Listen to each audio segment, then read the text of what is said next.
families, welcome back once again. Thank you so much for clicking on this video. If this is your first time, my name is Mamri and you are very welcome. This video I've explained on maybe a video you watched before. This video is about Niger. It's very important for every Africa to know. I know a lot of you understand and knew what is going on, but some people don't, and we need to create more awareness that these natural resources that we have that's supposed to enrich us if used properly. At the same time, when we allow ourselves to be used and abused, it can come back to affect us. Some Niger babies being born with some kind of deformation, disease, the government announced it recently and was asking people to contribute to help these people. That was the humanitarian video I did last week. If you haven't seen it, please listen to it, because I know some people will say it's just humanitarian. It involves a lot. Now the government is paying more attention to what is going on. The previous one didn't, because I said I watched a video for an hour. French scientists that came to Niger to find out what is going on with these same natural resources that is helping them. They found out that it has been affecting a lot of people who are living close, not even closer to the side. It's amazing. You need to listen to it. If I can find it, I will link it for you to listen to it. Now the government has taken the matter into their own hands with the collaboration with the founders that the people has found. They want to create awareness. Not only that, how they have destroyed the country in the name of extracting natural resources for ages. Families, please listen and I'll be back. Thank you so much for your time. In the 1960s, just after independence, France and Niger signed agreements setting the framework for a highly profitable business for the former colonial power. In other words, from the outset, it was a win-lose deal.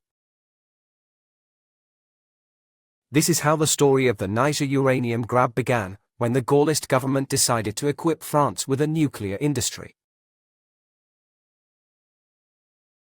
So France secretly embarked on the development of a deterrent force and detonated its first atomic bomb in the Algerian desert in February 1960. Uranium supplies would have to follow. As elsewhere in Africa, Niger's independence was conditional on a series of agreements binding the new state to the former colonial power.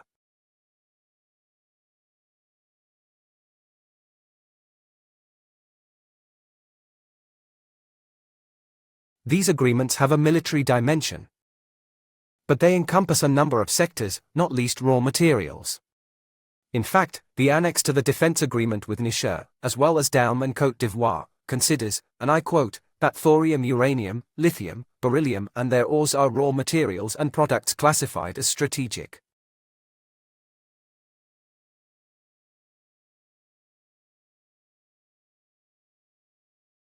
The signatory countries prioritize sales to the French Republic. At the same time, France asserted exclusive control over future uranium production in the new state of Niger. And so the origins of an already win-lose deal. What follows is now well known: more than half a century of exploitation in defiance of universal rules and standards concerning respect for the environment and human and animal health.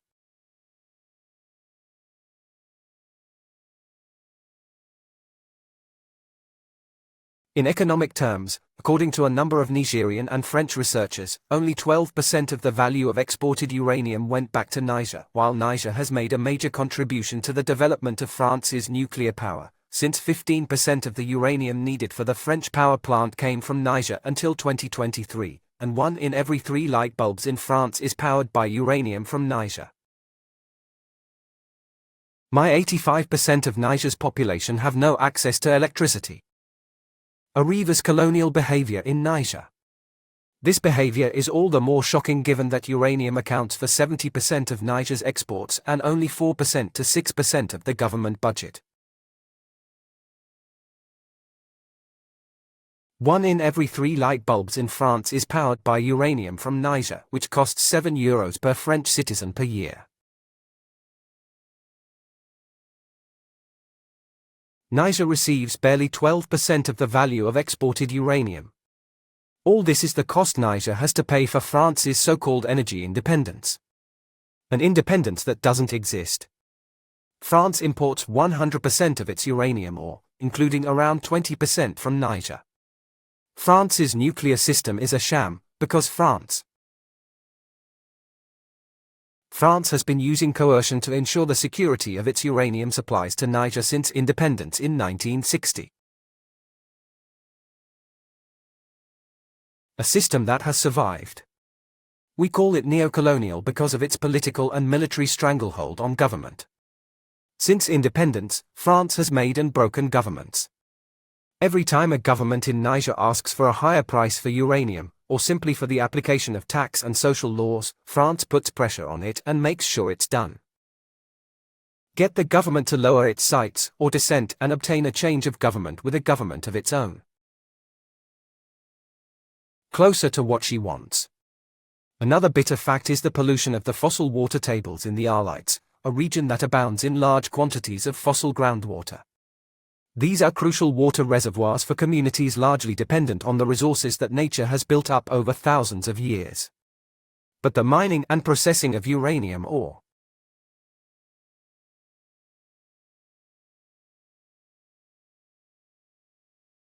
By inadequate practices. Decades of waste management, liquid effluents and treatment residues containing hazardous chemicals and uranium have gradually polluted its important water resources, which are in ever-increasing demand. And what's even more critical is that today, this week's drinking water addiction points in Arlit.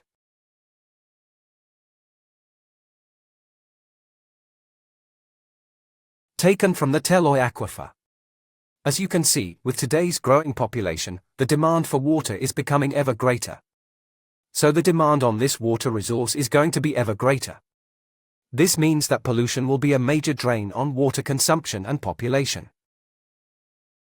As you know, the mine is an underground mine. It represents about 600 kilometers of galleries. These 600 kilometers of galleries are currently being flooded by water. So the risk here is that all the water tables will come into contact. And when they come into contact, all the water tables are contaminated. The plants have been installed on fracture networks. Because in the past, there was a lot of technological movement in this region, and also during the period.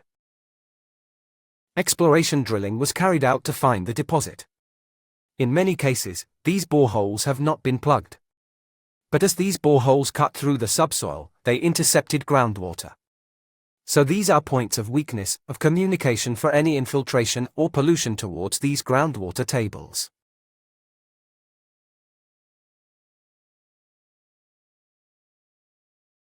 Since 2009, there has been significant infiltration observed on the communication side. Chemicals. Industrial pollutants have contaminated the groundwater, specifically the Teloy water table, with hot water basins containing cleaning water filled with dirt, chemicals, and uranium.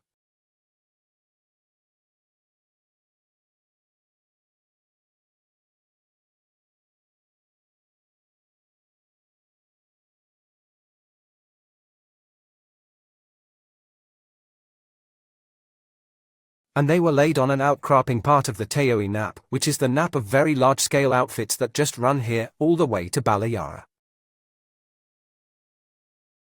This state of affairs can lead to contaminated water that is a health hazard.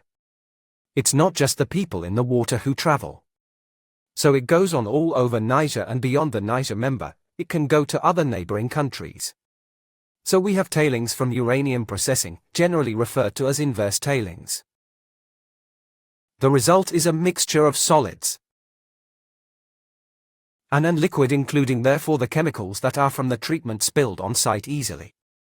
This radiological desire often descends therefore the dip, therefore the fault, and which contaminated therefore the groundwater, bears anthracite then the rocks in the area, they contain carbonate. This follows the contact between acid and carbonate, leading to the creation of oral reservoirs.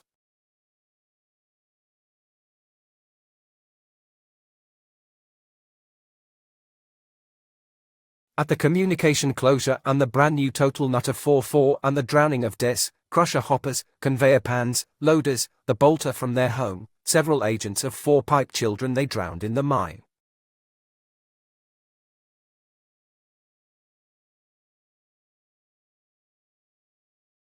Underneath, they say that when they bring it up, it's material they may have contaminated, and that's not true.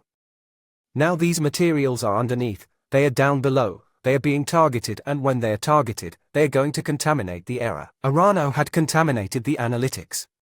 Incalculable consequences for the once abundant flora and fauna. So we didn't take precautions, we consumed the firewood.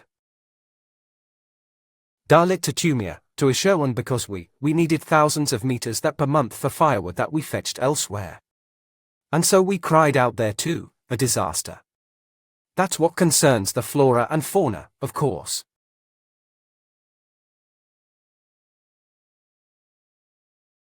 There, she was in Harley in the vicinity, and today she's in Trimit, maybe 600 kilometers away in Arli. Only there can you meet someone.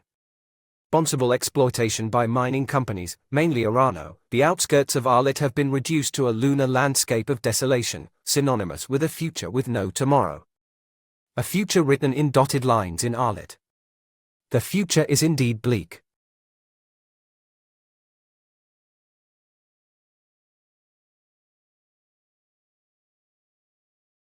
It's a city that's always been polluted, and what we've seen is really an exhibition. The population is constantly exposed to radioactivity through radioactive dust, radon gas produced by all this radioactive waste, contaminated scrap metal, contaminated textiles on sale in the markets, the fact that there are radioactive materials in the streets, a level 100 times higher than normal was measured on the track in front of the hospital of one of the mining companies, and the fact that the inhabitants are even exposed in their homes, due to new construction. With radioactive materials, a uranium miner. In the 68s, we brought together the traditional chiefs and authorities and told them, listen, if we mine uranium, you'll agree that Arlet will be like Paris. That's why we call Arlet 2E Paris. Unfortunately, today, Arlet looks like Drouin, and where there are tailings, 100 of 1 million tailings that were exposed to the air and less than 5 kilometers from the city as the crow flies. And unfortunately, that's what we call sustainable pollution. And the pollution is there, unfortunately. Meanwhile, the so-called uranium road, once one of the jewels in the crown of Niger's road network, is now a mere shadow of its former self, so much so that the heavy goods vehicles chartered by the mining companies have used and abused it, leaving the road in an extremely advanced state of disrepair. Livestock have also paid a heavy price.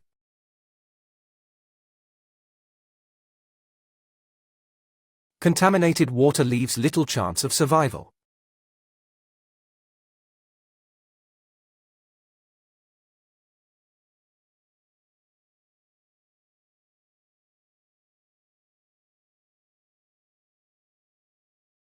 Many ex-employees of mining companies also pay a high price. While in France, Orano guarantees 100% health care for its ex-employees. In Niger, however, they are left to fend for themselves in a climate of total indifference. Just one guy. It's gonna be like Magali. Same insults. You're welcome. Nothing, my rascal of arms than Sana al-Umar Sunamata. ID Damman, Alkmu, Junam, Alekumu, Sandishi, Baboom Sandish Hiva. For many decades, the activities of Orano X Arriva have not only worsened the availability of quality water, but have also depleted a significant part of the aquifers, particularly Tarot, over a large part of the area covering the industrial site, jeopardizing agricultural production and local economic stability. It is therefore imperative to vigorously tackle the pollution of our light fossil aquifers, not only to maintain people's livelihoods, but also to preserve the delicate balance between mining operations and environmental and health integrity. This is why the state of Niger has decided to shed light on this major problem of fossil water pollution.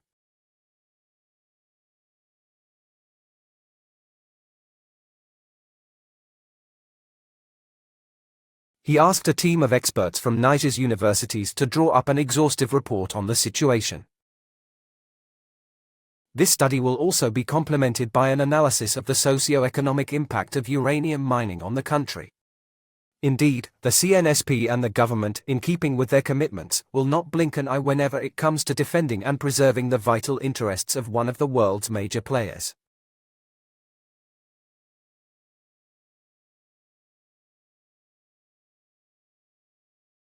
I think that's the point. To touch it is to touch the sovereignty of our country. And we say no, Niger can trade with whomever it likes. Ultimately, those responsible for France's heavy predatory past or liabilities in Niger must pay the polluter, to use an expression that was once in vogue in Europe.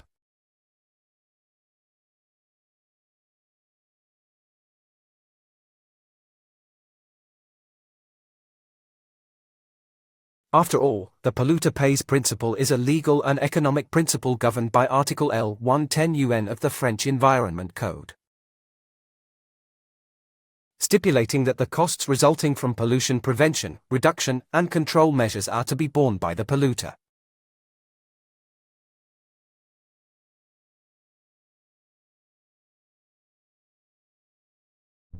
Credit to ORT and families. Thank you so much for your time. I know it's a long video. Please, if you are watching from Africa, any Africa country, let us know under the comment section how things are going on concerning this same topic, the natural resources, the environment, what is going on. I know what is going on in Ghana. It's a time bomb, but the video is long, so I will leave you here.